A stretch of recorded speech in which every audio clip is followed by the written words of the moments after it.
حضرت عائشہ رضی اللہ تعالی عنہا فرماتی ہیں کہ آپ صلی اللہ علیہ وسلم اپنا سر مبارک میری طرف کر دیتے، اس وقت آپ اعتکاف میں بیٹھے ہوئے ہوتے اور میں حیض کی حالت میں ہونے کے باوجود آپ کا سر مبارک دھو دیتی۔ صحیح بخاری حدیث نمبر 301۔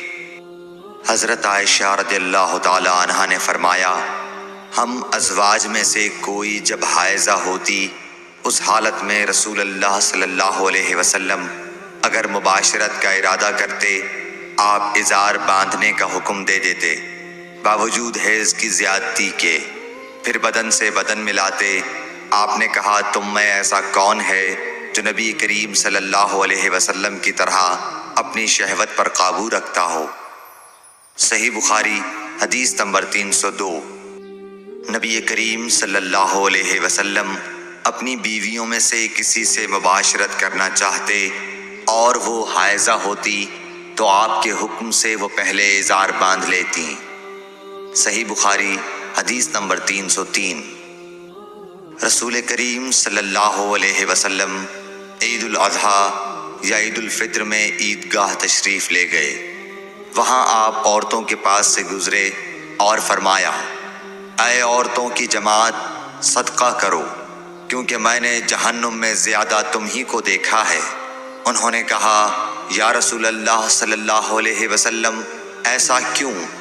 آپ نے فرمایا کہ تم لعن طعن بہت کرتی ہو اور شوہر کی ناشکری کرتی ہو، باوجود عقل اور دین میں ناقص ہونے کے میں نے تم سے زیادہ کسی کو بھی ایک عقل مند اور تجربہ کار آدمی کو دیوانہ بنا دینے والا نہیں دیکھا۔ عورتوں نے عرض کی کہ ہمارے دین اور ہماری عقل میں نقصان کیا ہے یا رسول اللہ؟ آپ نے فرمایا، کیا عورت کی گواہی مرد کی گواہی سے نصف نہیں ہے؟ انہوں نے کہا، جی ہے۔ آپ نے فرمایا، بس یہی اس کی عقل کا نقصان ہے۔ پھر آپ نے پوچھا، کیا ایسا نہیں ہے کہ جب عورت حائضہ ہو تو نہ نماز پڑھ سکتی ہے نہ روزہ رکھ سکتی ہے؟ عورتوں نے کہا، ایسا ہی ہے۔ آپ نے فرمایا کہ یہی اس کے دین کا نقصان ہے۔ صحیح بخاری حدیث نمبر 304۔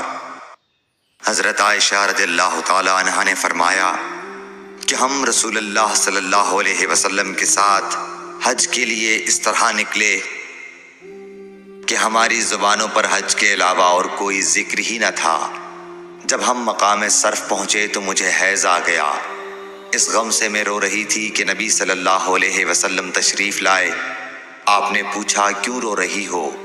میں نے کہا، کاش میں اس سال حج کا ارادہ ہی نہ کرتی۔ آپ نے فرمایا، شاید تمہیں حیض آ گیا ہے۔ میں نے کہا، جی ہاں۔ آپ نے فرمایا، یہ چیز تو اللہ تعالیٰ نے آدم کی بیٹیوں کے لیے مقرر کر دی ہے، اس لیے تم جب تک پاک نہ ہو جاؤ طواف بیت اللہ کے علاوہ حاجیوں کی طرح تمام کام انجام دو۔ صحیح بخاری حدیث نمبر 305۔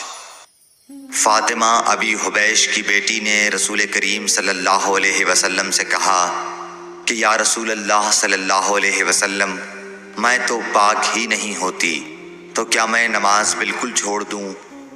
حضور صلی اللہ علیہ وسلم نے فرمایا کہ یہ رگ کا خون ہے، حیض نہیں، اس لیے جب حیض کے دن جن میں کبھی پہلے تمہیں عادتاً حیض آیا کرتا تھا آئیں تو نماز چھوڑ دے، اور جب اندازے کے مطابق وہ دن گزر جائیں تو خون دھو ڈال اور نماز پڑھ۔ صحیح بخاری حدیث نمبر 306۔ ایک عورت نے رسول کریم صلی اللہ علیہ وسلم سے سوال کیا۔ اس نے پوچھا کہ یا رسول اللہ، آپ ایک ایسی عورت کے متعلق کیا فرماتے ہیں جس کے کپڑے پر حیض کا خون لگ گیا ہو؟ تو رسول اللہ صلی اللہ علیہ وسلم نے فرمایا کہ اگر کسی عورت کے کپڑے پر حیض کا خون لگ جائے تو چاہیے کہ اسے رگڑ ڈالے، اس کے بعد اسے پانی سے دھوئے، پھر اس کپڑے میں نماز پڑھ لے۔ صحیح بخاری حدیث نمبر 307۔ حضرت عائشہ رضی اللہ تعالی عنہا نے فرمایا کہ ہمیں حیض آتا تو کپڑے کو پاک کرتے وقت ہم خون کو مل دیتے، پھر اس جگہ کو دھو لیتی اور تمام کپڑے پر پانی بہا دیتی اور اسے پہن کر نماز پڑھتی۔ صحیح بخاری حدیث نمبر 308۔ نبی کریم صلی اللہ علیہ وسلم کے ساتھ آپ کی بعض ازواج نے اعتکاف کیا، حالانکہ وہ مستحاضہ تھیں اور انہیں خون آتا تھا، اس لیے خون کی وجہ سے تشت اکثر اپنے نیچے رکھ لیتی۔ اور اکرمہ نے کہا کہ عائشہ رضی اللہ تعالی عنہا نے قسم کا پانی دیکھا تو فرمایا یہ تو ایسا ہی معلوم ہوتا ہے جیسے فلاں صاحبہ کو استحاضہ کا خون آتا تھا۔ صحیح بخاری حدیث نمبر 309۔ حضرت عائشہ رضی اللہ تعالی عنہا نے فرمایا کہ رسول اللہ صلی اللہ علیہ وسلم کے ساتھ آپ کی ازواج میں سے ایک نے اعتکاف کیا، وہ خون اور زردی نکلتے دیکھتی، تشت ان کے نیچے ہوتا اور نماز ادا کرتی تھیں۔ صحیح بخاری حدیث نمبر 310۔